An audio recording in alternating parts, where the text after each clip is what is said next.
Doctor Narottam प्रधान और भाई रोशन please सामने आए और आगे के प्रोग्राम को संचालित करें।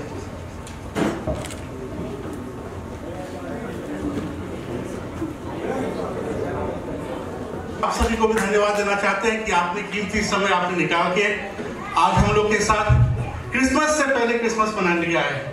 और भाई आपको कैसा लगा रोशन? मुझे तो बहुत अच्छा लगा नरोत्तम दाजू। मैं एक्चुअली ये मिस्टर नरोत्तम प्रधान है, मैं इनको दाजू बोलते हैं, दाजू करके बुलाता हूँ। जो बड़े भाई, एक्चुअली दाजू का मतलब होता है बड़े भाई, और रोशन मेरा छोटे भाई है, मैं इनको रोशन भाई बुलाता हूँ।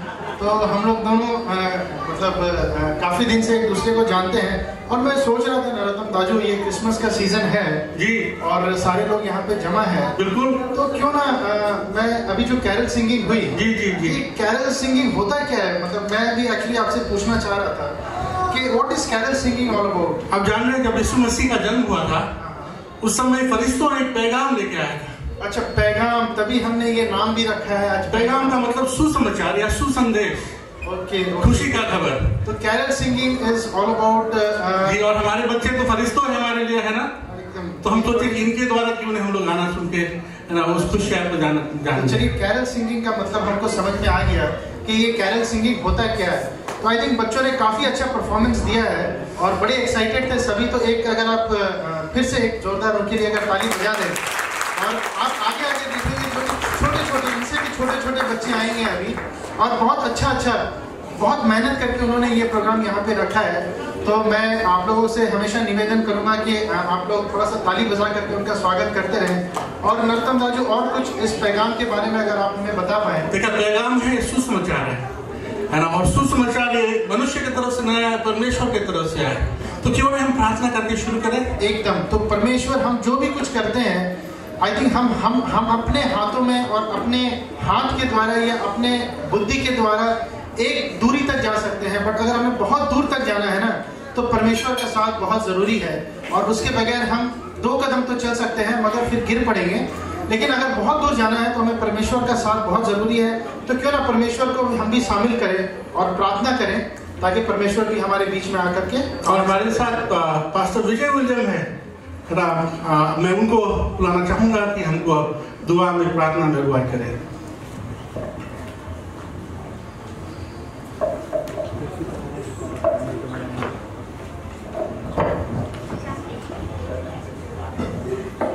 आइए हम सब इन सारे प्रोग्रामों को, सारे कार्यक्रम को अपने परमेश्वर के हाथों में समर्पित करें, ताकि आगे हमारी अगुवाई परमेश्वर अपनी आत्मा के द्वारा करे। आइए हम सब प्रार्थना करें। हमारे जीवित अनुग्रहकारी प्रभु यीशु मसीह, हम बड़े धन्यवाद के साथ पिता आपके चरणों के पास आते हैं और हम आपको हृदय से धन्यवाद देना चाहते हैं कि आपका ये सुसमाचार का जो पैगाम है, आपने हमें यह अवसर दिया कि हम दूसरों तक प्रभु विभिन्न कार्यक्रमों के द्वारा पहुंचा सकते हैं। हम आपका धन्यवाद देते प्रभु यीशु मसीह कि तू हमारे लिए मानव बनकर इस संसार में आया, और हम धन्यवाद देते प्रभु यीशु मसीह कि हमारे जीवन के लिए तूने अपना प्राण बलिदान किया, अपने पवित्र लहू को बहाया। और धन्यवाद देते यीशु मसीह, सिर्फ इतना ही तूने नहीं किया, लेकिन हमारे लिए, सारे संसार के लिए मुर्दों में से तू जिंदा हो गया। हम तेरा धन्यवाद करते प्रभु यीशु मसीह।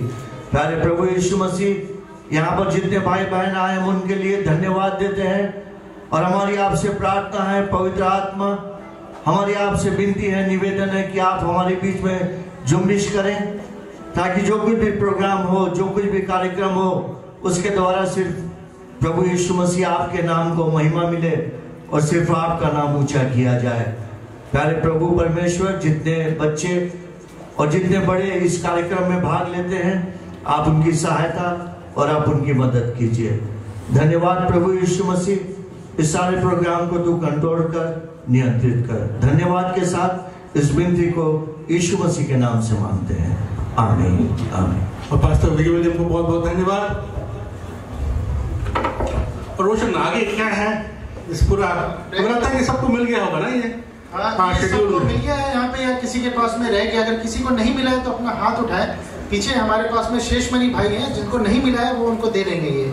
तो ये आई होप किसी का हाथ नहीं उठाया, तो आई थिंक सबको मिल चुका है ये। तो ये नेक्स्ट इसमें लिखा हुआ है प्रेयर के बाद में नेला फैंटेसिया, व्हाट इज इट, मतलब ये है क्या? नेला solo performance Sunny from Korea. बस हमारे जो बच्चे का क्वायर के टीचर है वो सनी है, जो कोरिया से आई है। और पिछले 6 महीने से बच्चों को गाना गाने की सिखा रहे हैं। अब टीचर की बारी है। पहले टीचर अपने प्रदर्शनी करेगी। और ये जो नेला फैंटेसिया है ना, ये एक्चुअली स्पेनिश गाना है। Okay.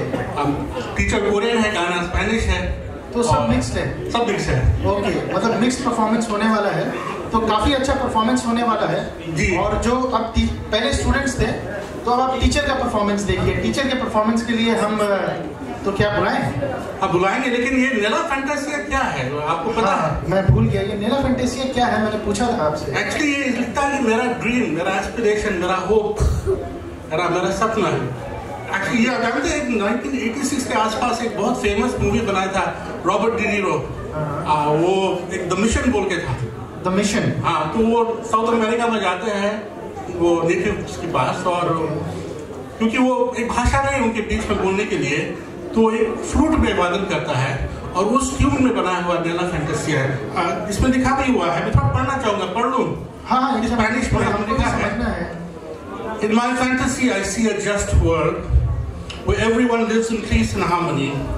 I dream of spirits that are always free, like the clouds that fly, full of humanity in the depths of the spirit. In my fantasy, I see a bright world where each night there is less darkness. I dream of spirits that are always free, like the clouds that fly, full of humanity. In my fantasy exists a warm wind that breathes into the city like a friend. I dream of spirits that are always free, like the clouds that fly, full of humanity in the depths of spirit. तो हम सनी को बुलाना चाहेंगे। Sunny, you're most welcome। आप ताली बजा के सनी को बुलाइए। सनी,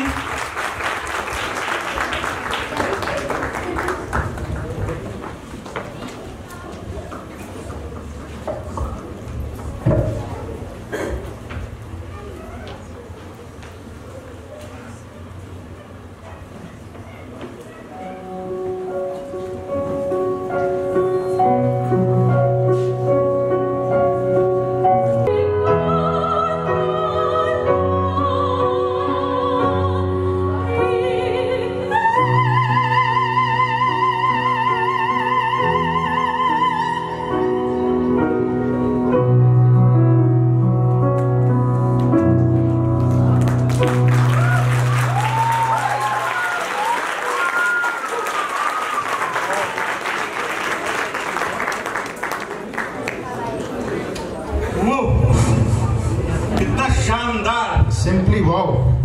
हमें नहीं लगता कि पटना में इस तरह से, इनफैक्ट मैंने भी इनको काफी बार सुना है, बट आज मुझे लगा कि आज उनका स्पेशल परफॉर्मेंस था, तो आई थिंक एक please very good round of applause for her. I think हमने पूरे पटना में कभी भी ऐसा परफॉर्मेंस नहीं देखा होगा। पूरा दिल खुश कर दिया, दिल खुश कर दिया इन्होंने। आई थिंक प्रभु की महिमा हो, जिन्होंने इतना सुंदर आवाज दिया है उनको। और जानते हैं सनी एक्चुअली ऑपेरा के सिंगर है, वो प्रिंस। धन्यवाद, धन्यवाद आप सभी लोगों को। और अब सोलो परफॉर्मेंस है, सोलो, अच्छा सोलो है, मगर साथ देने में साथ भी देंगे लोग। तो मसीह आज दुनिया में, इसके बारे में कंफ्यूज हो गया, सोलो में 4-4 आ गए। और जानते हैं कौन गाने जा रहे हैं? बच्चों का टीचर। अच्छा, फिर से टीचर की बारी है। हाँ, टीचर की बारी, कभी स्टूडेंट कभी टीचर। अभी टीचर को बुलाएंगे, है ना? ओके, तो इसमें से टीचर कौन है भाई? थोड़ा सा हाथ उठा दें अपना। टीचर साहब कहाँ है अब? तो ये टीचर साहब है हमारे, सर साहब आइए। संतोष सर, ये हमारे संतोष सर हैं, टीचर साहब है ये। तो ये सोलो परफॉर्मेंस था, बट सोलो ही होगा, लेकिन ये कोरस होगा, बैकग्राउंड कोरस, जो मुझे समझ में आ रहा है। तो ये बैकग्राउंड में चलेगा और आप गाएंगे। तो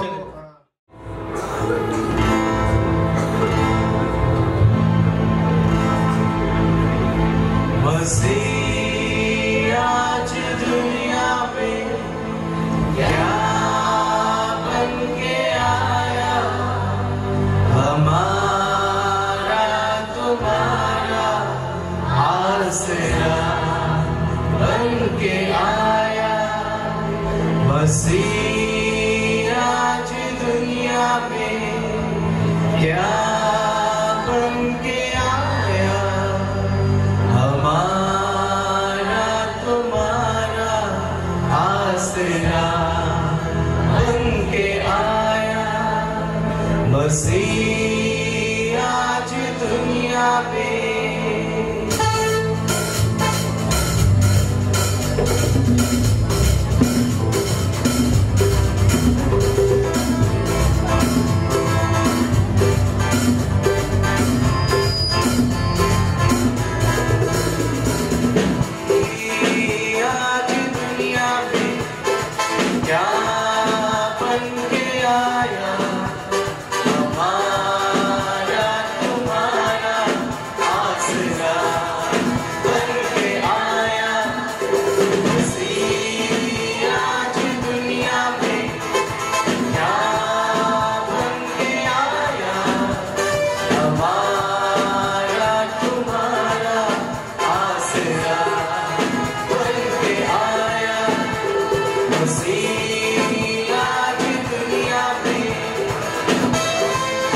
दुनिया भर में जब भी क्रिसमस आती है तो नेटिविटी प्ले होता है, और हम लोग ने सोचे क्यों नहीं हम भी हमारे अपने बच्चों से नेटिविटी प्ले कराएं। तो छोटे छोटे बच्चे हैं और हमें लगता है कि इन लोग का 3 साल से लेकर 8-9 साल की उम्र के होंगे, तो इन लोग अभी नेटिविटी प्ले कराएंगे। तो ये क्रिसमस सीजन जो है वो बेसिकली बताएंगे कि ये क्रिसमस सीजन मनाया क्यों जाता है। मतलब क्रिसमस में जो फर्स्ट वर्ड है क्राइस्ट, क्राइस्ट जो वर्ड है आई थिंक उसका जो जन्मदिन है उसके बारे में छोटे छोटे बच्चे लोग अभी प्ले करेंगे और हमें बताएंगे कि क्रिसमस का जो सीजन है वो बेसिकली मनाया क्यों जाता है। तो छोटे छोटे बच्चे, आप लोगों का स्टेज पूरा है।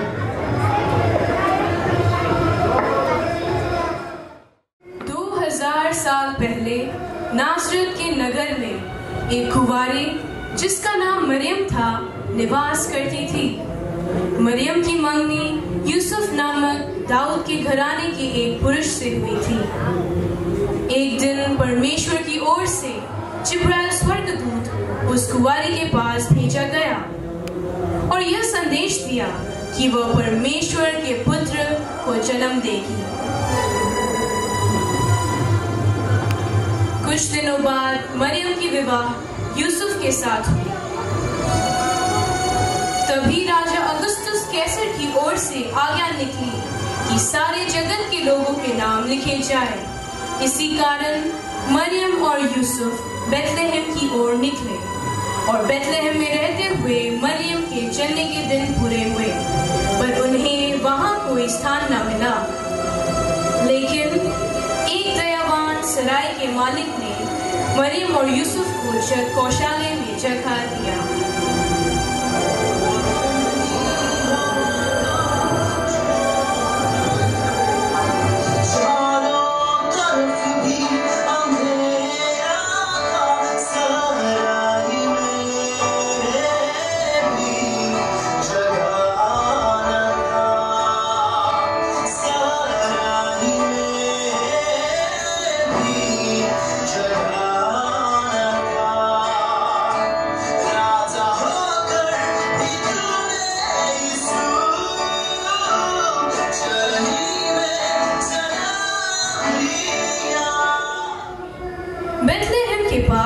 चरवाहे अपनी भेड़ की रखवाली कर रहे थे।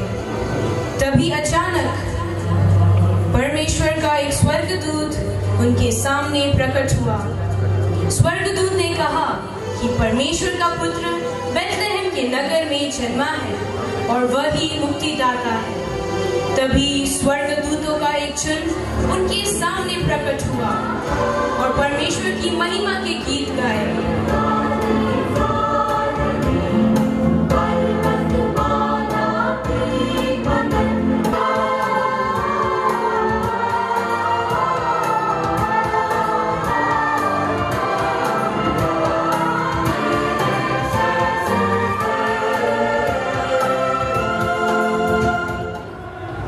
स्वर्गदूत चले गए, तब चरवाहे भी यीशु मसीह को खोजने निकले।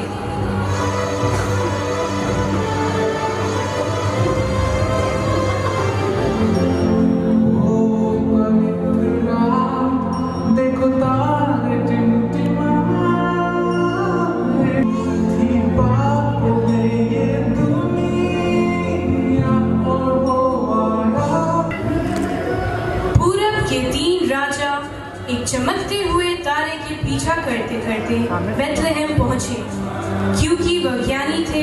वे समझ चुके थे कि दुनिया का मुक्तिदाता पैदा हुआ है। गौशाले में पहुंचने पर वह बालक यीशु को देख बहुत आनंद से भर जाते हैं और अपना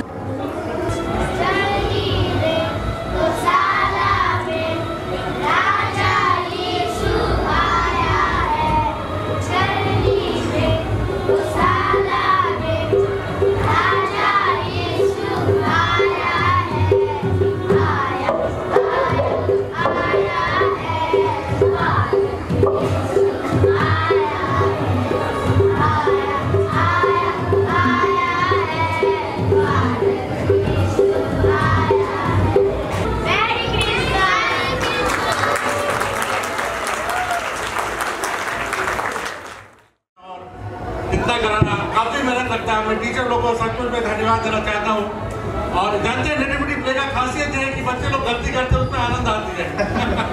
नहीं, आई थिंक उन्होंने छोटे छोटे बहुत अच्छा किया।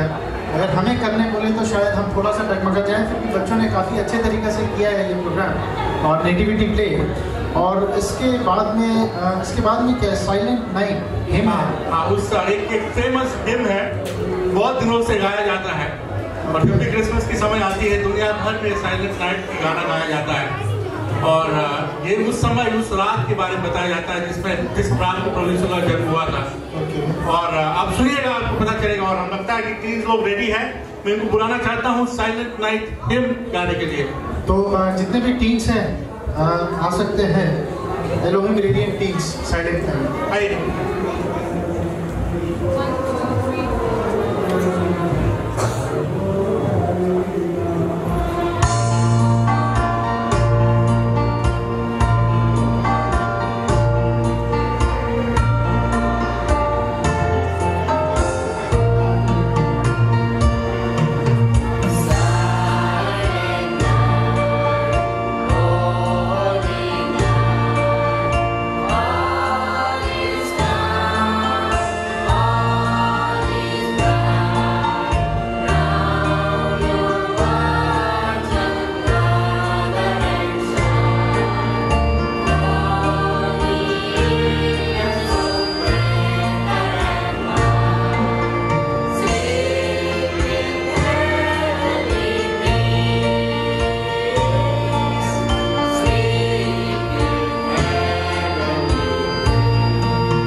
कोशिश करें। वैसे तो क्रिसमस के बारे में यदि कोई प्रचार करने की कोशिश करे तो 2000 साल से प्रचार हो रहा है यीशु मसीह के जन्म के बारे में। लेकिन थोड़े से समय में यदि हम इन घटनाओं को देखकर कि परमेश्वर ने उत्सव कैसे बनाया, परमेश्वर ने क्या क्या बातें जब प्रकट हुआ तो दिखाया और क्या किस रूप से अपने लोगों से बात किया, यदि इन बातों पर मनन करने की कोशिश करें तो कम से कम 3 बातें हमारे नजरों के सामने आती। बहुत ही कठिन बातें नहीं, लेकिन 3 बहुत ही महत्वपूर्ण बात। और इन तीनों बातों को समझने के लिए आपको 3 घटनाओं को समझने की कोशिश करना है। सबसे पहले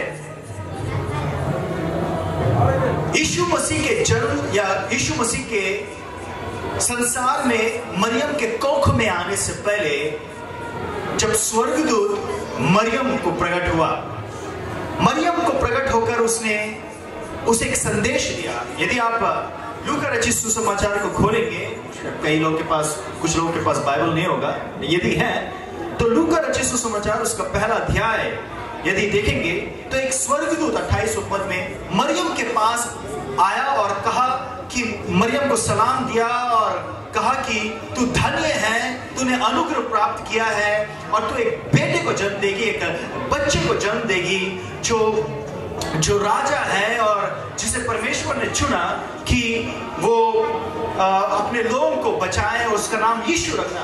तो मरियम बड़ी घबरा गई, क्योंकि मरियम का विवाह, खैर वो तो उसका एंगेजमेंट हुआ था लेकिन उसका विवाह पूर्ण नहीं हुआ था। वो यूसुफ के साथ रह नहीं रही थी, उसका कोई संबंध किसी व्यक्ति के साथ, मनुष्य के साथ नहीं था। और मरियम बड़ी चकित हो गई और कहने लगी ये कैसे हो सकता है, क्योंकि मैं कोई पुरुष को नहीं जानती।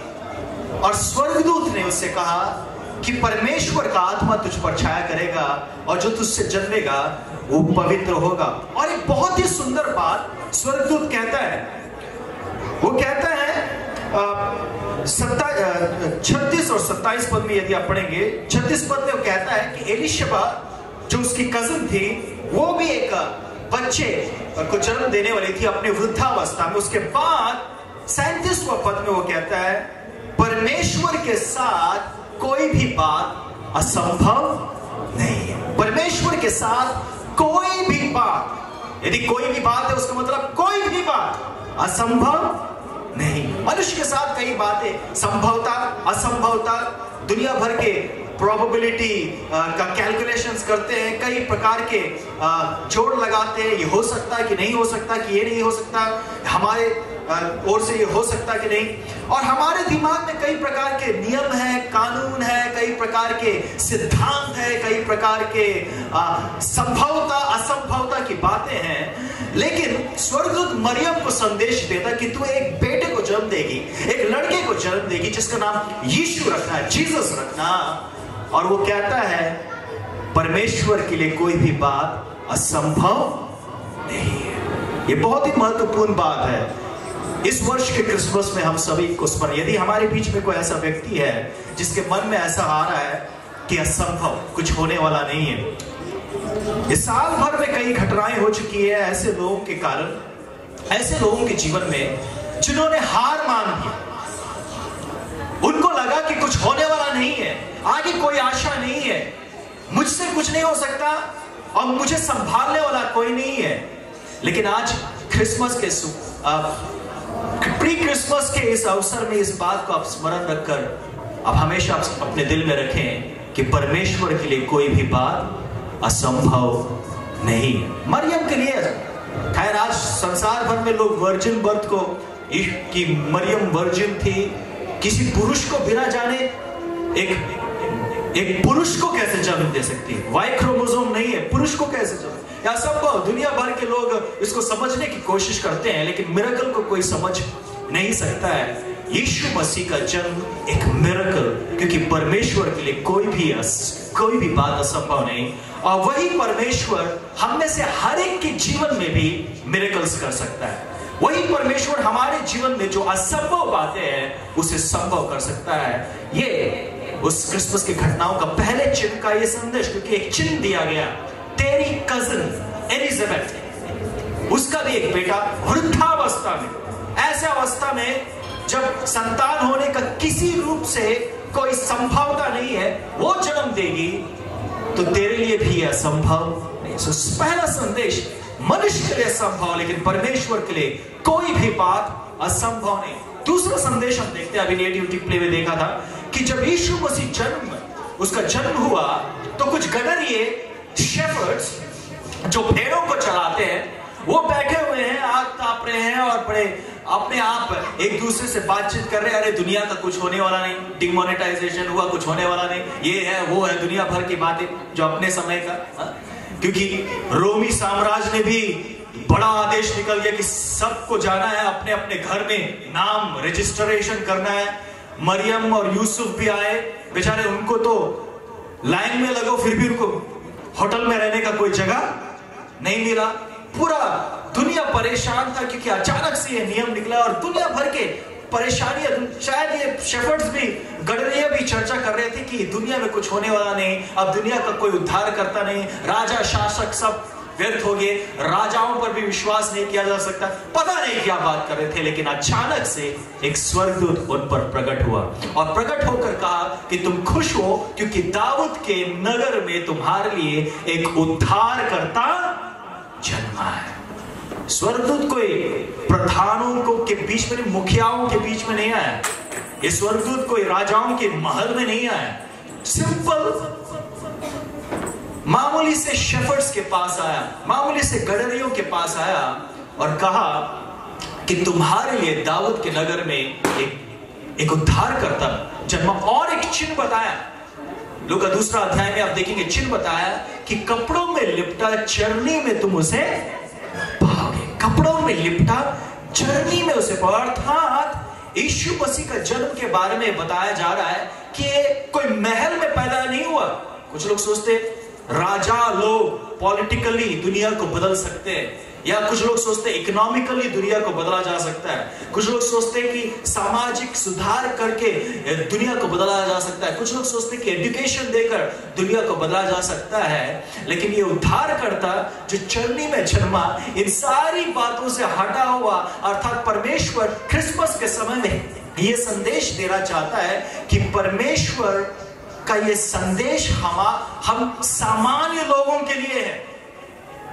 उसकी सामान्यता, हमने परमेश्वर की संभवता के बारे में देखा क्योंकि उसके लिए कुछ भी असंभव नहीं, लेकिन परमेश्वर के सामान्यता को हम समझ सकते हैं क्या? खैर, हमने पोशाक पहनाया सुंदर सुंदर, कई लोग सोना चांदी के रूप में सोचना चाहते हैं। ईश्वर बहुत ही ऊंचा है, बहुत ही हटकर है, महलों से भी हटकर है, उसके पास जाना तो इतना कठिनाई करना है, वो करना, ये करना। लेकिन सबसे सुंदर बात, वो हम में से एक बन गया, केवल एक ही नहीं बन गया। फिलिपियों की पत्री उसका 2 अध्याय में लिखा गया कि वो मनुष्य केवल मनुष्य नहीं बना, लेकिन मनुष्य बनने के पश्चात उसने एक दास का स्वरूप धारण किया। ये बहुत ही मुश्किल है लोगों को समझना आजकल की दुनिया में, क्योंकि एलिट माइंडेडनेस है, बहुत ही ऊंचे विचार का मतलब उनको लगता है कि एक हाई लेवल, हाई स्टेटस, उद्धारकर्ता भी वैसे होना चाहिए, उसका जन्म वैसा होना चाहिए। लेकिन यीशु मसीह का जन्म एक सामान्य था। परमेश्वर इस बात को दिखाना चाहता है कि तुम लोग इस बात को जानो कि परमेश्वर का कार्य सामान्य है।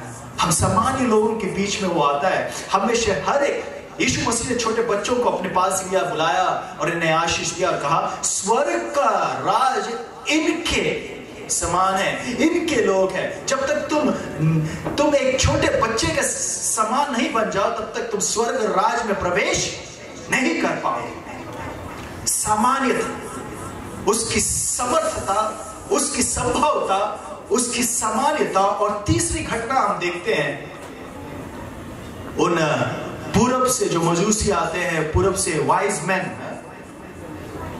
वो आते हैं और लिखा गया एक तारा दिखाई देता है, एक तारा दिखाई देता है। यदि आप इतिहास पढ़ेंगे आप समझ सकते हैं कि उस समय में एक तारा चमका था और एक तारा दिखाई देता है। और जब तारा को देखते हैं, उस तारा को देखते ही उनको कुछ समझ में आ जाता है। सबको समझ में नहीं आएगा, कुछ लोग, इसका मतलब है परमेश्वर को मालूम है कि किस व्यक्ति को कौन सा एविडेंस चाहिए। आजकल लोग सोचते हैं यीशु मसीह के संदेश को प्रूव करने के लिए ये एविडेंस ला दो तो काफी है। जो एविडेंस एक आदमी के लिए काम करेगा वो दूसरे के लिए काम नहीं करेगा। ये लोग एस्ट्रोलॉजी जानने वाले, परमेश्वर एस्ट्रोलॉजी पर विश्वास नहीं, लेकिन परमेश्वर उनको पहुंचना चाहता है और उनके लिए एक तारा चमका। आपसे कहना चाहता हूं, आपके जीवन में भी परमेश्वर एक तारा चमकाता है, लेकिन हम में से कई लोग उस तारा को नजरअंदाज करके, जिस प्रकार से ये मजूसी राजाओं के पास चले गए, राजा के पास चले गए, हम इसके उसके पास भागने लगते हैं और फिर हमें कोई फल नहीं मिलता। ये मजूसी लोग भी वैसे किए, तारा को देखकर राजा हेरोदेस के पास गए। राजा हेरोदेस के दिमाग में एक कुकर्म का विचार आ गया कि लड़का मिल जाएगा तो उसको खत्म कर देना, क्योंकि मेरे सिवा कोई राजा नहीं बन सकता।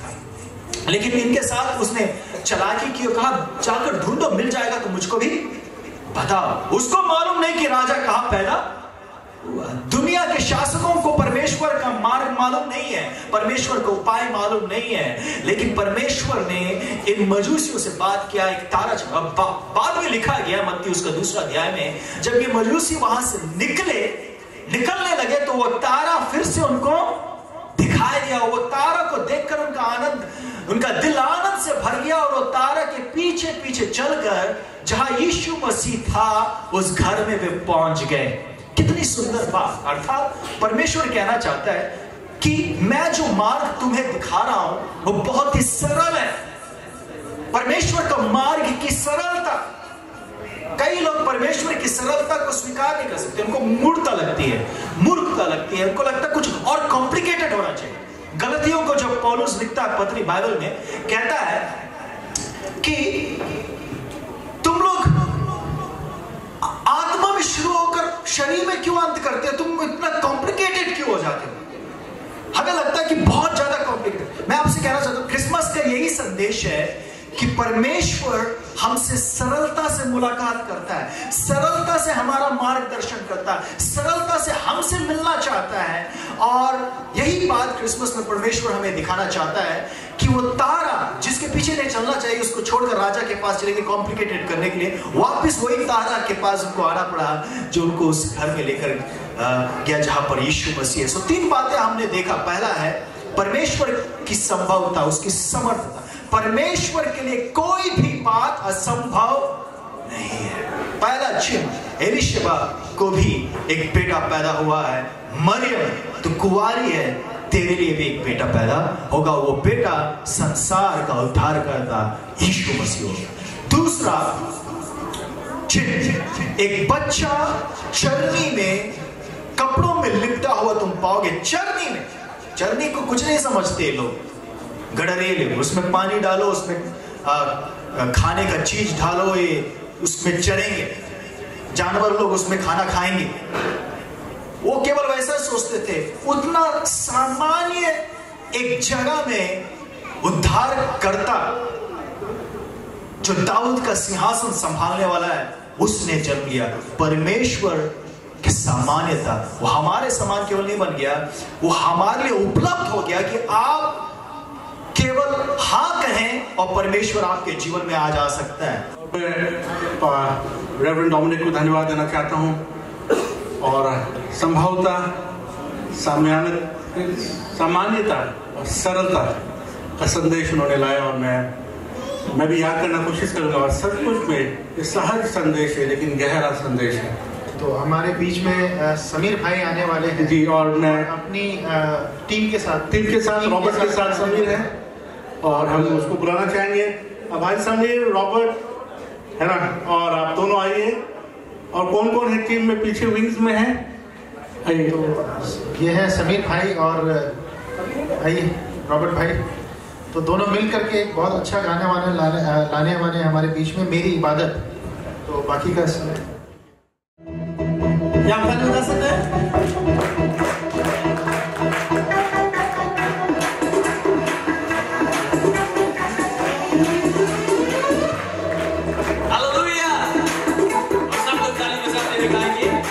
परमेश्वर को धन्यवाद देने की परमेश्वर ने सुंदर समय हम सबके जीवन में दिया कि हम यहाँ पर आकर उसकी इबादत करने पाए। हालेलुया।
प्यार, इसने अपने आप को जीवन दिया हम और आपके लिए मेरे प्रियो। सो आगे का लाइन इसी प्रकार है।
बहुत बहुत धन्यवाद रॉबर्ट, समीर और भाई।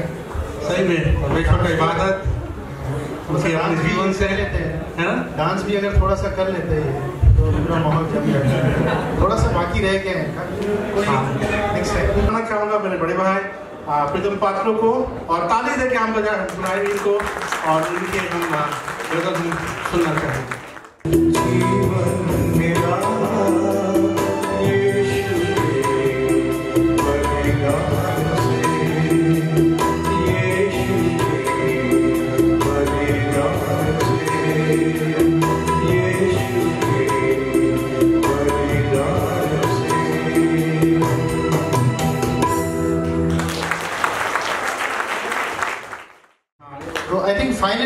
Finally, we have a dance. Yeah, finally we have a dance. तो let's let the children come over. और ये हमारे एडम रेडियन के बच्चे हैं और इनको हम बुलाते हैं टीन्स जो नाचो खुशी के साथ। आइए आप लोग सबको झूमने नाचने बुला लेते हैं।